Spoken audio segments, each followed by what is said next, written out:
Welcome, everyone. Today, I'm going to take you into the most powerful, emotional, and world-changing story of a man who didn't just look up at the stars. He changed the way the world looked at itself. His name is Galileo Galilei. But this is not just a story about a scientist. This is the story of a rebel, a dreamer, a truth seeker who refused to be silent, even when the entire world was against him. This is the story of a man who was punished for being right, a man who was told to shut up, a man who was told to stop thinking, a man who was told to believe what others say. But he refused. He chose truth over comfort. He chose science over silence. He chose pain over pretending. He was not born rich. He was not born famous. But today, the world remembers him as the father of modern science. His story is filled with childhood struggles, family sacrifice, giant discoveries, and the most dangerous thing in history: a mind that refuses to stop thinking. And here's the best part. This story is not just good for your heart, it's also great for your English.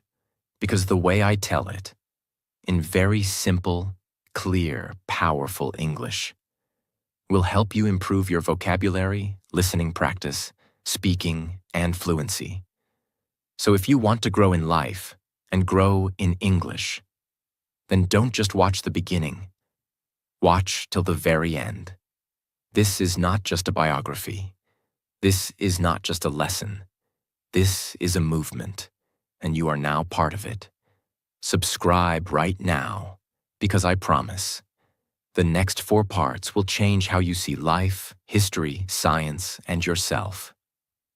Let's begin with the very beginning of Galileo Galilei's life. Part 1. The birth of a mind that would not obey. Let's go back in time. Not 100 years, not 200 years, but more than 450 years ago, to the year 1564. At that time, Europe was ruled by kings and churches. There was no electricity, no mobile phones, no science as we know it today. Most people believed that the Earth was in the center of the universe. They believed the sun moved around the Earth, because that's what the church told them. And if the church said it, it was not a theory, it was truth. If you questioned it, you were a sinner. You could be killed. In short, people were not allowed to think differently. And then, on February 15th, 1564, in the city of Pisa, Italy, a baby boy was born. His name was Galileo Galilei. Galileo was not born in a palace. He was born into a poor but intelligent family. His father's name was Vincenzo Galilei. Vincenzo was not just a musician. He was a thinker. He believed in asking questions, testing ideas, and breaking old traditions. He even challenged some rules of music that people believed for centuries. That spirit, the spirit of rebellion, of courage, of thinking freely, was passed on to his son.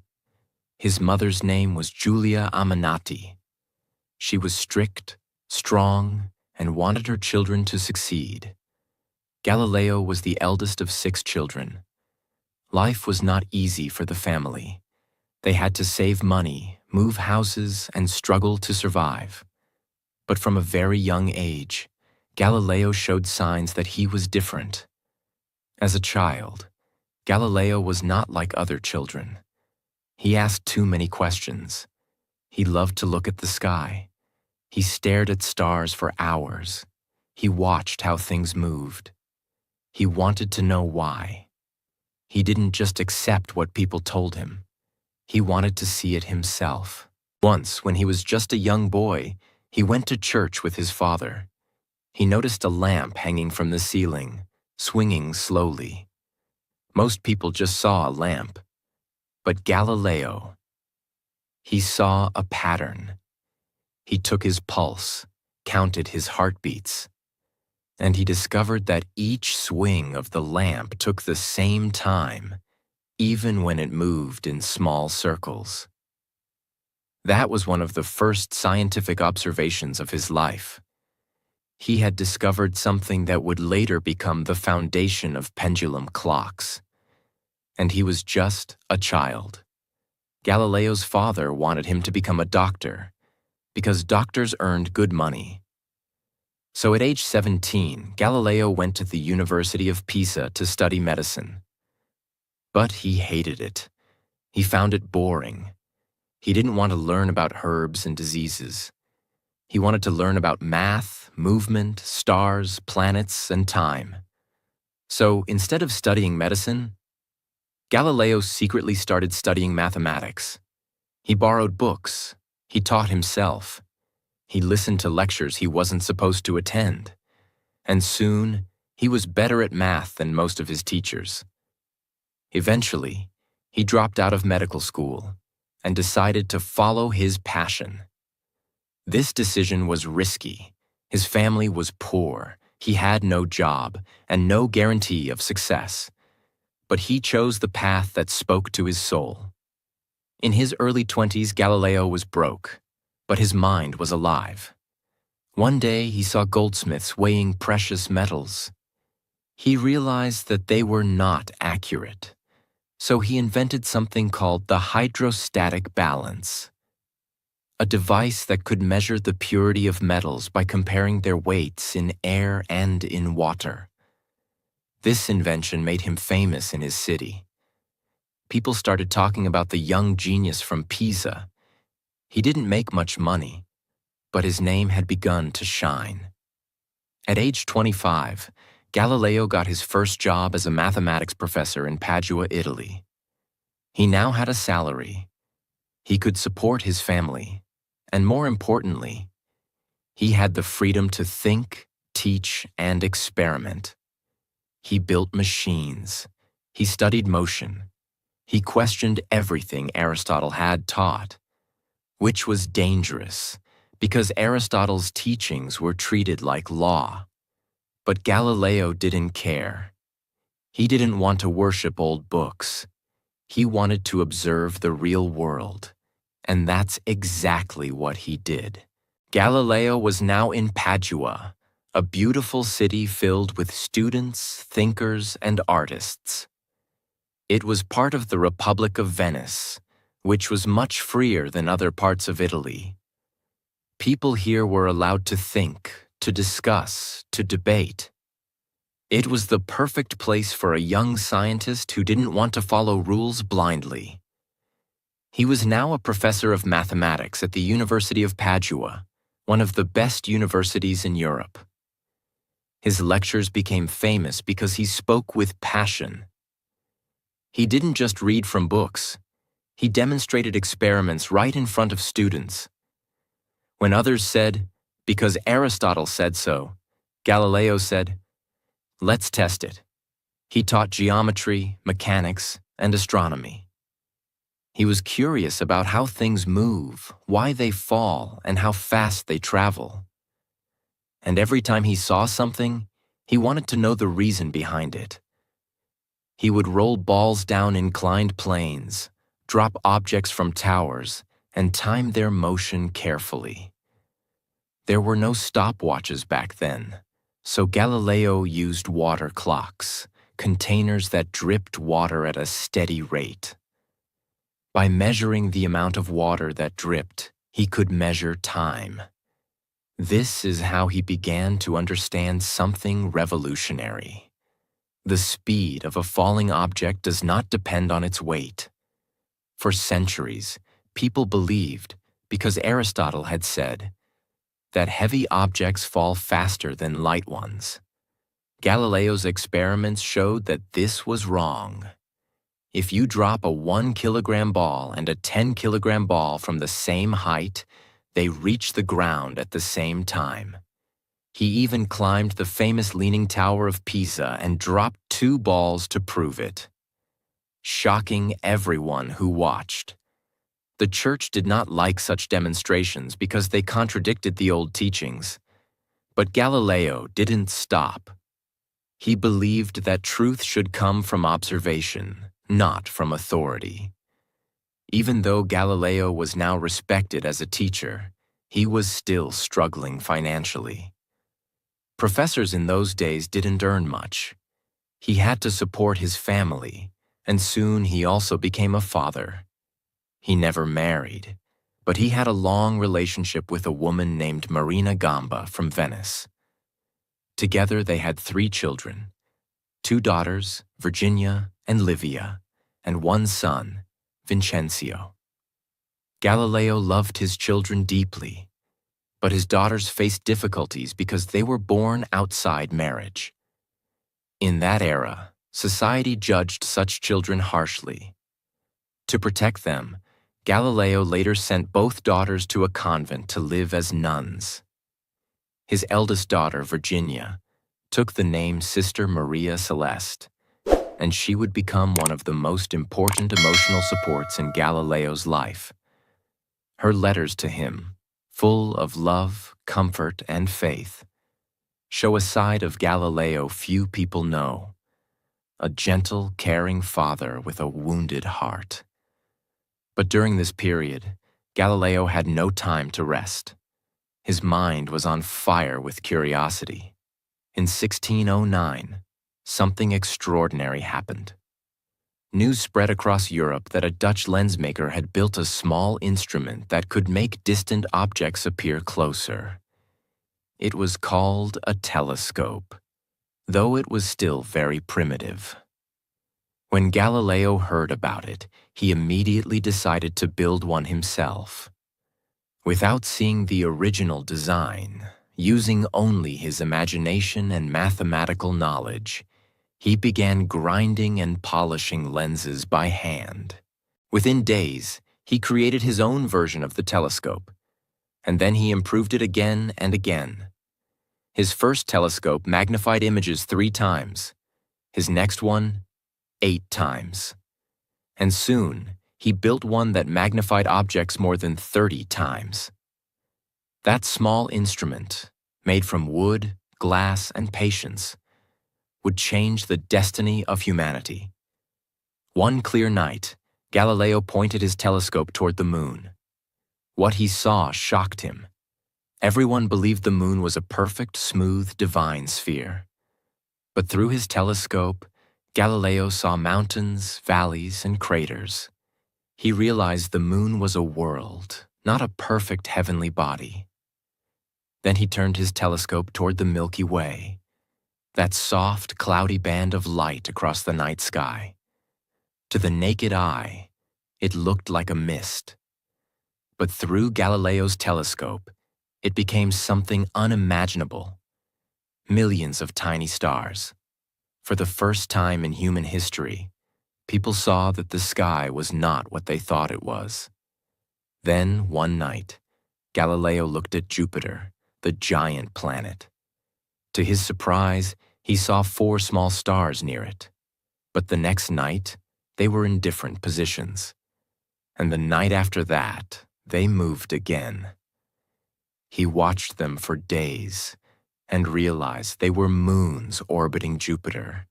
This was the first proof that not everything in the universe revolved around the Earth. That discovery shook the world. Galileo quickly published his findings in a book titled Sidereus Nuncius, The Starry Messenger, in 1610. It became an instant sensation. He described the moon's mountains, the stars of the Milky Way, and Jupiter's moons. His words traveled across Europe.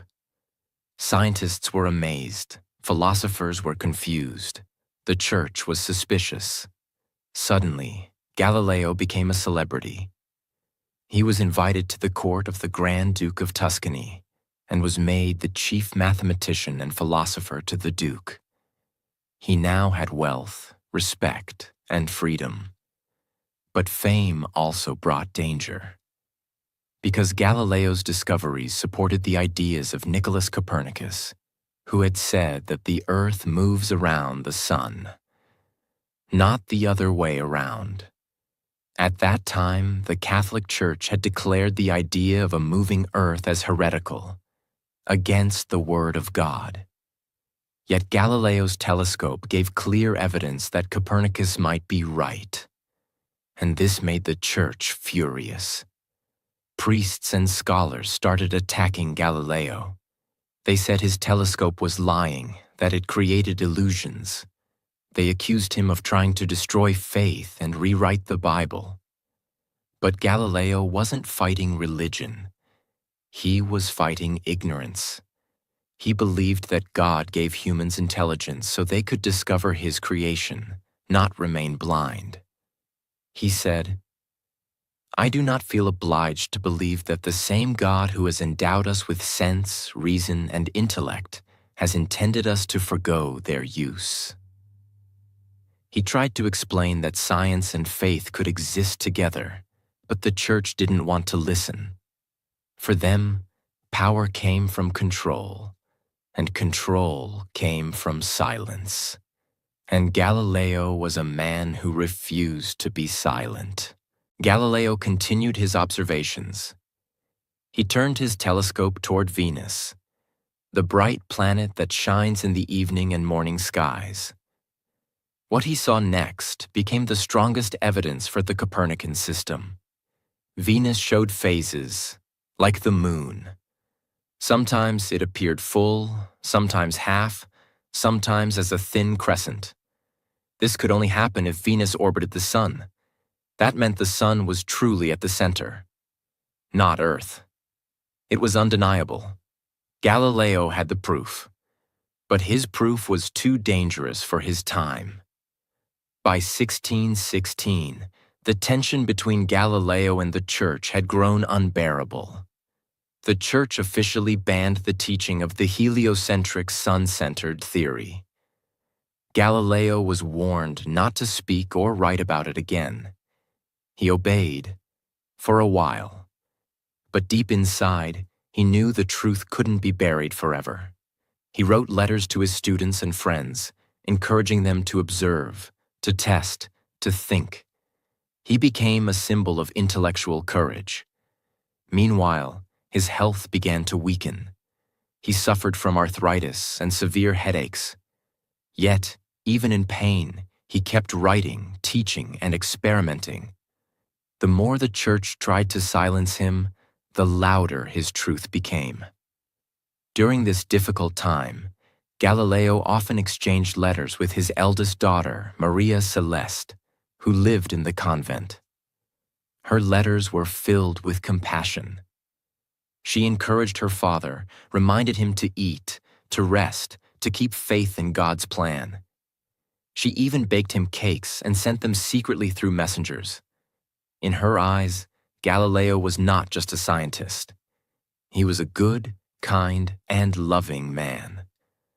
Her words were his only comfort in a world turning against him. By the late 1620s, Galileo had spent over 20 years teaching, researching, and observing the heavens. He had proven that truth could be seen through observation. But the world around him was not ready to accept it.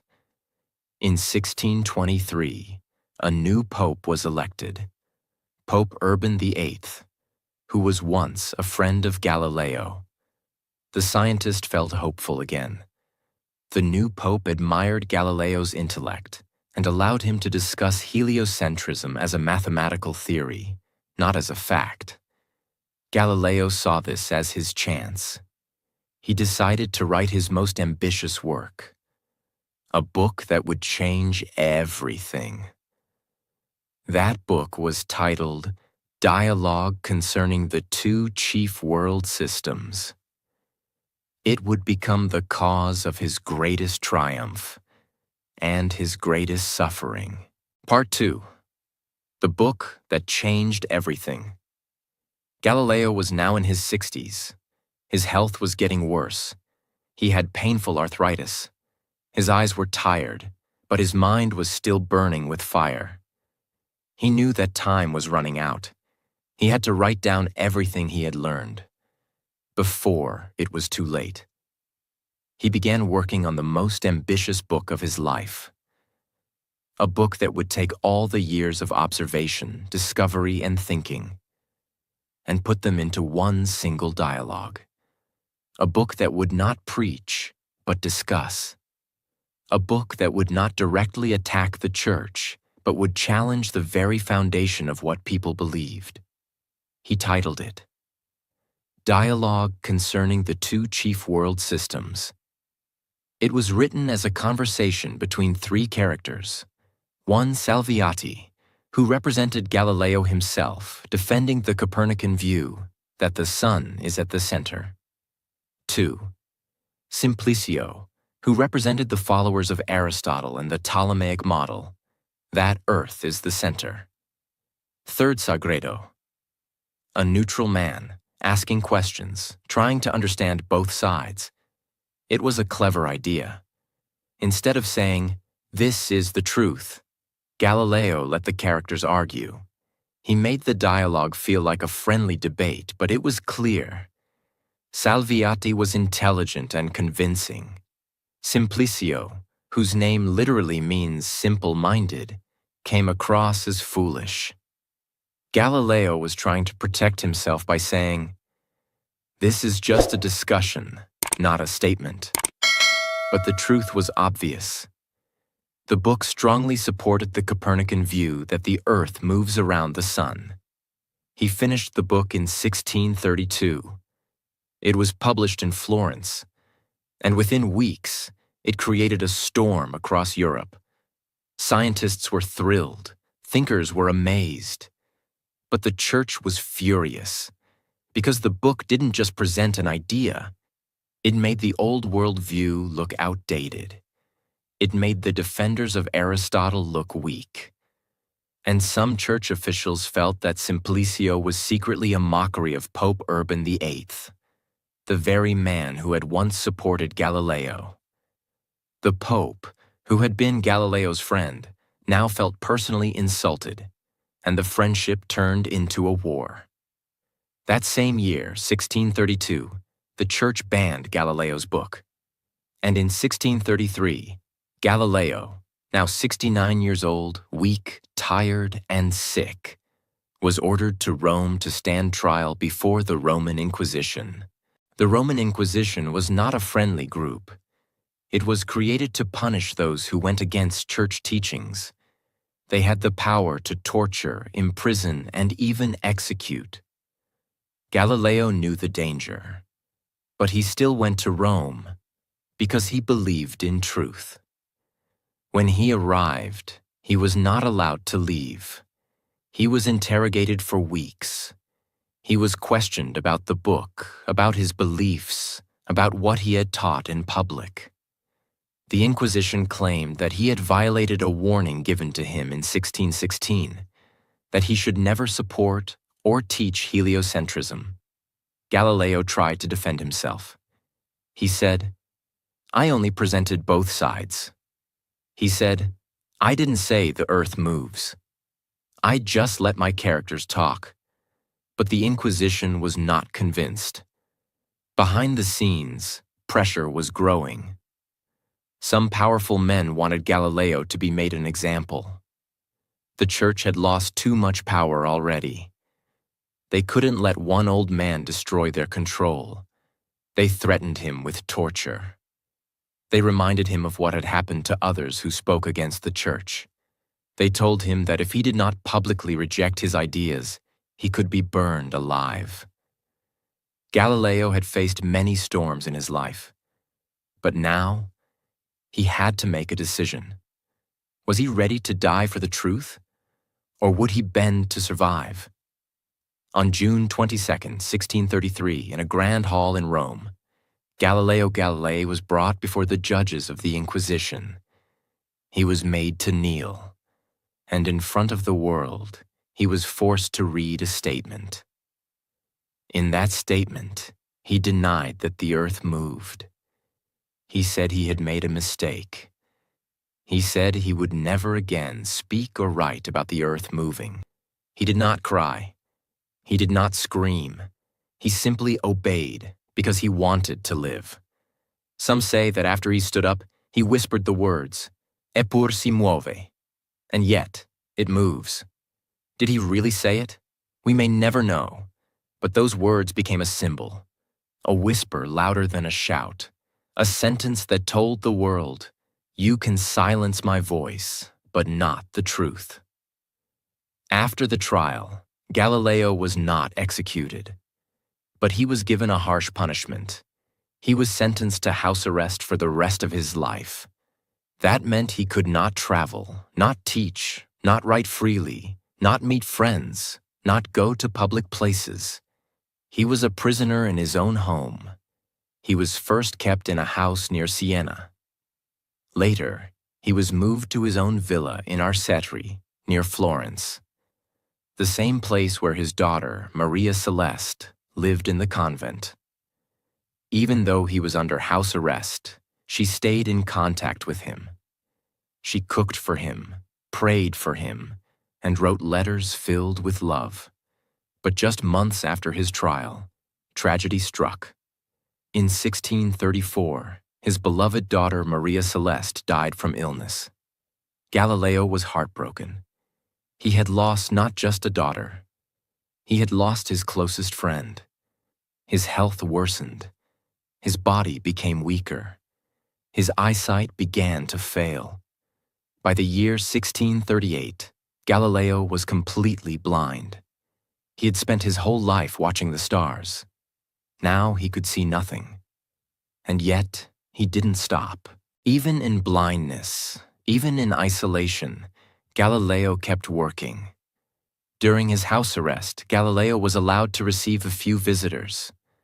One of them was a young student, Vincenzo Viviani, who would later become a famous scientist himself. Another was Evangelista Torricelli, the man who invented the barometer. Galileo dictated his thoughts to them. He couldn't write anymore, but he could still think. He could still dream. And in that darkness, he completed another major work. 2 new sciences. This book did not talk about the universe. It talked about physics, motion, strength of materials, speed, acceleration, and mechanics. Even under arrest, even after being silenced, Galileo was creating the foundation of modern science. The book was smuggled out of Italy and printed in the Netherlands in 1638, far from the hands of the Inquisition. It became one of the most important books in the history of physics, even without sight, even without freedom, even without his daughter. Galileo kept giving the world new ways to think. He was broken in body, but his mind remained a cathedral of light. As the years passed, the world began to change, slowly. More scientists across Europe were building telescopes. They were seeing the same things Galileo had seen: Jupiter's moons, the phases of Venus, the rough surface of the moon, the stars in the Milky Way. The truth could no longer be hidden. The ideas Galileo was punished for were now being taught in universities. The model of a sun-centered universe was now becoming the standard. But Galileo did not live to see it fully accepted. By the end of 1641, Galileo was very weak. He had spent the last 8 years as a prisoner, blind, in pain, and isolated. On January 8, 1642, at the age of 77, Galileo Galilei took his last breath. There was no celebration, no grand funeral. The church didn't allow it. He was buried quietly near Florence. But the silence would not last forever, because what he gave to the world could never be buried. When Galileo Galilei died on January 8, 1642, there were no public speeches. No statues were made. No honors were given. He had been a prisoner of the church. He had been silenced, judged, and punished. And yet, the ideas he left behind were already too big to destroy. Because while his body was buried quietly, his truth was not buried at all. The telescope he pointed to the sky, it had already opened a door, and millions were ready to walk through it. His books? They were being copied, translated, and secretly studied in countries across Europe, especially in the Netherlands, Germany, France, and England. His words? They were becoming louder after his death than they had ever been during his life. And that's where his true power began. Because Galileo didn't just make discoveries. He changed the way of thinking itself. Before Galileo, people believed what they were told. After Galileo, people started to ask, can I test it? Can I observe it myself? Can I prove it with logic? This change, this shift from faith in authority to faith in evidence, was the beginning of a new age, the scientific revolution. And the man at the heart of that revolution, the man who lit the spark, was Galileo. In the decades that followed his death, his ideas spread like wildfire, even as the church tried to keep control. New thinkers and scientists began building upon Galileo's work. In Germany, a man named Johannes Kepler had already begun to publish mathematical laws of planetary motion. He believed in the heliocentric model and used mathematics to show how planets moved in elliptical orbits, not perfect circles. Kepler and Galileo never met in person, but they respected each other deeply. Kepler wrote letters encouraging Galileo, and Galileo's telescope gave real physical proof that matched Kepler's equations. This combination, observation and mathematics, became the foundation of all modern science. Then came René Descartes in France, a philosopher who famously said, "I think, therefore I am." He supported Galileo's way of doubting, testing, and reasoning. The spirit of logic and method was now alive across Europe. But the most important person who picked up Galileo's torch was born in the very same year that Galileo died. In 1642, the year of Galileo's death, in a small village in England, a baby was born. His name was Isaac Newton. And as Newton grew up, he studied everything that Galileo had discovered. He learned about falling objects. He read about acceleration. He saw how Galileo had questioned Aristotle and dared to think differently. Newton once said that his own success came because he was standing on the shoulders of giants. One of those giants was Galileo. Newton would later develop the laws of motion, the law of universal gravitation, and create a new form of mathematics called calculus. It's almost poetic. Galileo showed the world that the apple falls. Newton showed why. But Galileo's impact wasn't just limited to science.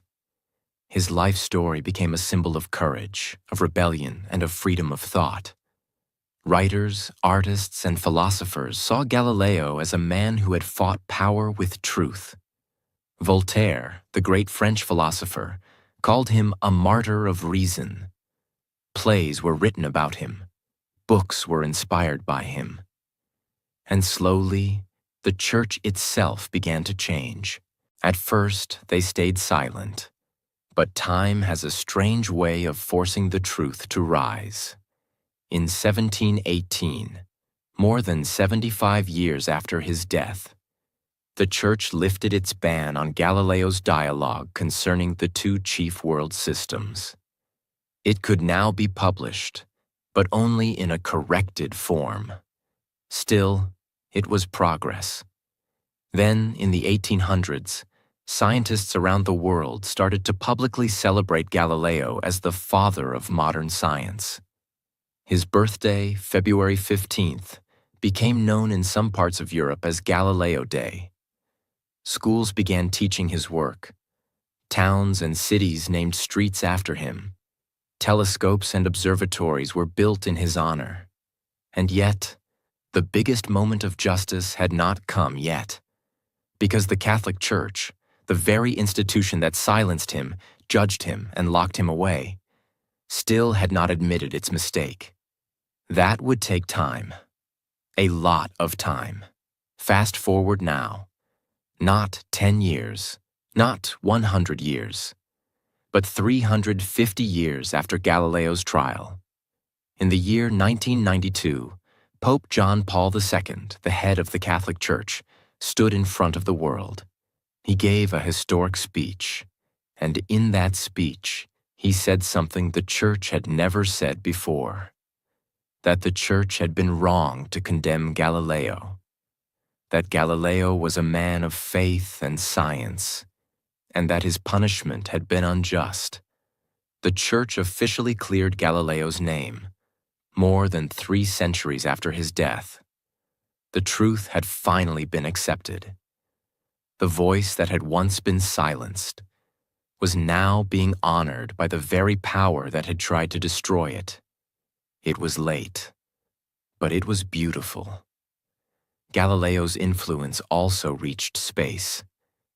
In 1989, NASA launched a spacecraft named Galileo to study Jupiter and its moons, the very planets he had seen with his telescope 400 years earlier.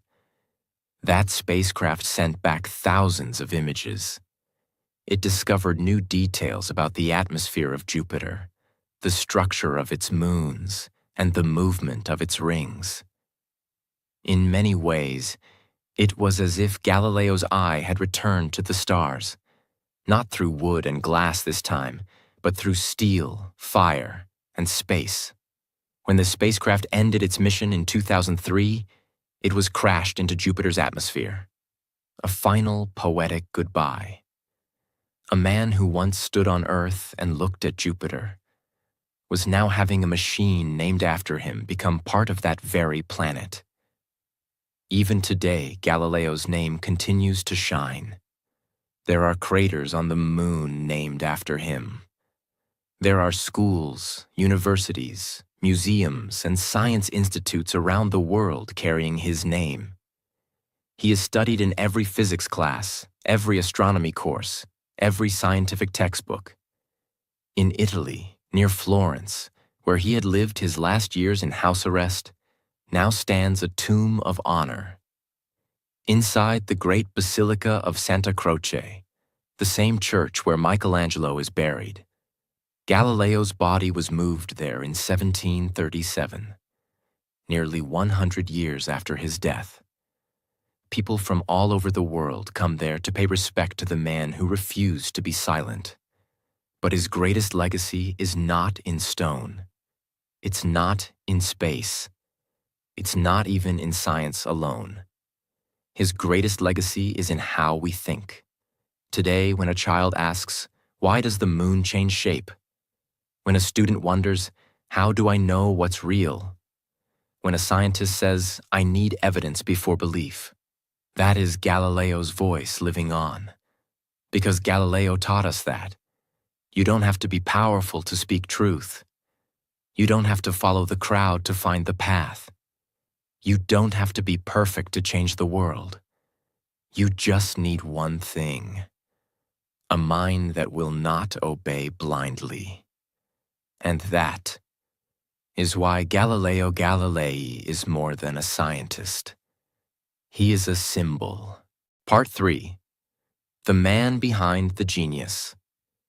Now that the world knows what Galileo achieved in the skies and how his legacy transformed science, it's time to walk into a quieter space, into the man's private world. Because behind every revolutionary, there is a human being. Behind every discovery, there is doubt. Behind every truth-teller is a heart that breaks in silence. Let's begin with what history rarely tells you: the cost of being Galileo Galilei.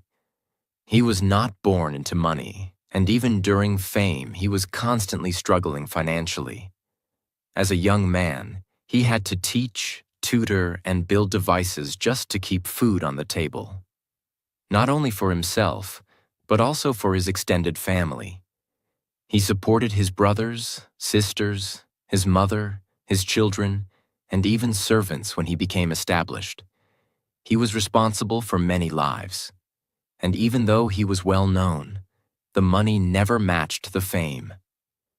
His inventions were praised, but not patented. Others copied his ideas. He gave lectures, but universities often delayed or reduced his pay. He had to write letters begging for salary he had already earned. That was the reality. His scientific spirit was pure. But the world around him, politics, egos, power, was anything but pure. Still, Galileo worked harder than ever. And during the day, he was solving the universe. But at night, he was writing letters to secure jobs for family members or to defend himself against jealous rivals. He was a provider, a father, a teacher, a fighter, and a prisoner of truth. All at once. Now let's finally talk about how he changed the world of science. Not just what he discovered. Galileo didn't just look at the sky. He measured it. He didn't just guess. He tested. He didn't just say, "I believe." He said, "I observed it with my own eyes." And you can too. Here are some of the core scientific breakthroughs he gave us, explained in the simplest way for all learners. 1. The law of falling bodies. People believed that heavier objects fall faster than lighter ones. Galileo proved that all objects fall at the same rate, if there's no air resistance. He did this by rolling balls of different weights down slopes and measuring their time. 2. The concept of inertia. Aristotle believed that things stop moving when you stop pushing them. Galileo proved that if there's no resistance, a moving object will keep moving forever. This concept would later become Newton's first law of motion. 3. The principle of the pendulum. He discovered that the time it takes for a pendulum to swing depends only on its length, not on how far it swings. This would become the basis for pendulum clocks, which helped humans keep accurate time for centuries. 4. The scientific method. Before Galileo, people just read old books and believed what was written. Galileo introduced the method of experimentation, observation, and repetition. He said, "Don't believe something just because someone said it. Prove it." 5. The moons of Jupiter. With his telescope, he saw 4 moons orbiting Jupiter. This destroyed the idea that everything in the universe revolves around Earth. It proved that other objects in the sky could have their own systems. 6. The phases of Venus. He showed that Venus goes through phases just like the moon. This was possible only if Venus was orbiting the Sun, not Earth, another proof of the heliocentric model. 7. Sunspots and the imperfect heavens.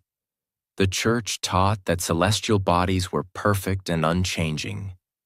Galileo observed sunspots, dark marks on the surface of the sun that moved and changed. This shattered the belief in perfect heavens. Galileo didn't just give us facts. He gave us a new lens to see the world, literally and mentally. He showed us how to ask questions, how to doubt, how to test, and most importantly, how to keep going even when the world calls you wrong. And let's not forget what made him different from many other scientists of his time. He could write beautifully. His books were not just academic. They were lively, funny, and easy to understand, filled with dialogues, characters, and storytelling. He wrote for ordinary people, not just professors. He wanted everyone to understand the universe, not just those with degrees. In that way, Galileo was not only the father of science, he was also the first science communicator, the first to say, "This knowledge belongs to everyone." His voice was silenced. His books were banned. His eyes were blinded. His daughter was gone. His freedom was taken away. But one thing remained untouched: his mind. And that mind changed the world more than any sword, crown, or law ever could. Part 4. The Final Light of Galileo. In the 1800s, the world had changed. The Industrial Revolution was beginning. Machines, engines, factories. Everything was being built on the laws of motion, gravity, and energy. And all those laws had their roots in Galileo's work. In classrooms, his name became a regular part of textbooks. In lectures, his methods were studied and praised. In universities, his books were printed freely. His once banned ideas were now called fundamentals. In the 1900s, the 20th century saw a complete transformation. Space travel, atomic physics, quantum theory, and relativity. But his story didn't stop there. In the 2000s, the world began to celebrate Galileo in new ways. In 2009, to mark the 400th anniversary of his first telescope, the United Nations declared the year the International Year of Astronomy and honored Galileo as the father of that field.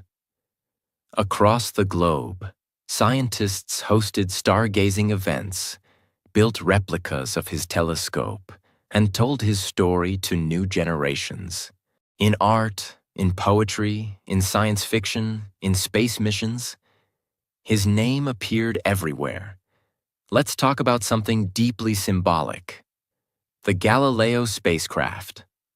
Launched by NASA in 1989, the spacecraft traveled to Jupiter, the very planet Galileo had observed through his handmade telescope.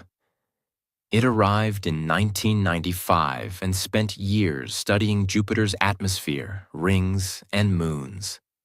It discovered facts Galileo could only dream of. It recorded lightning on Jupiter, studied the planet's magnetic field, and even gave clues about possible oceans beneath the icy surface of its moon Europa. Then, in 2003, the spacecraft was sent into Jupiter's atmosphere. A planned end to the mission. But think about that for a moment.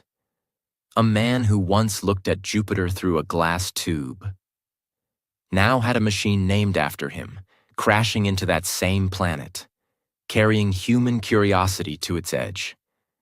Back on Earth, his story continues to grow.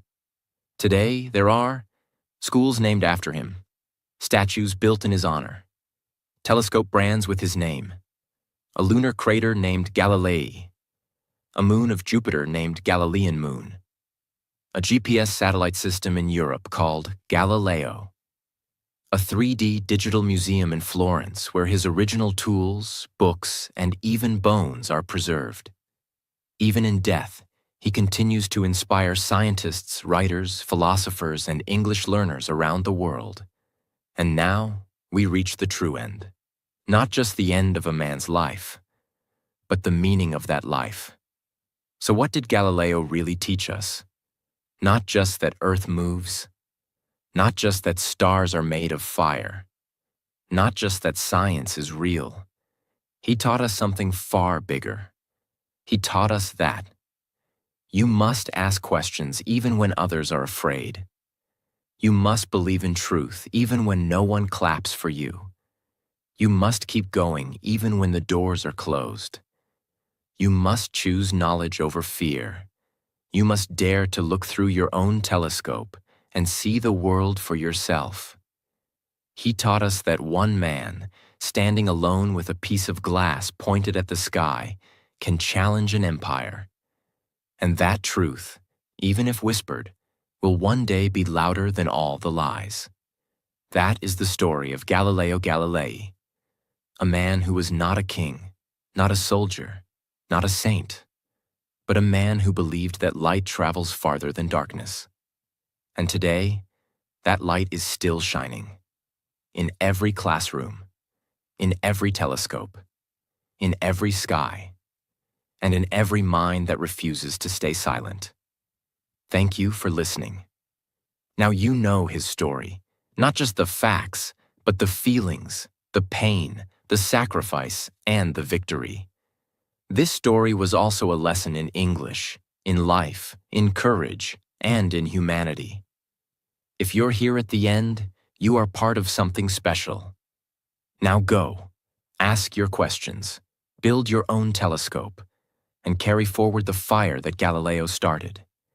Because the stars are waiting for you. This was the story of the man who brought heaven closer to earth, and earth closer to the truth. Galileo Galilei, forever remembered, forever shining.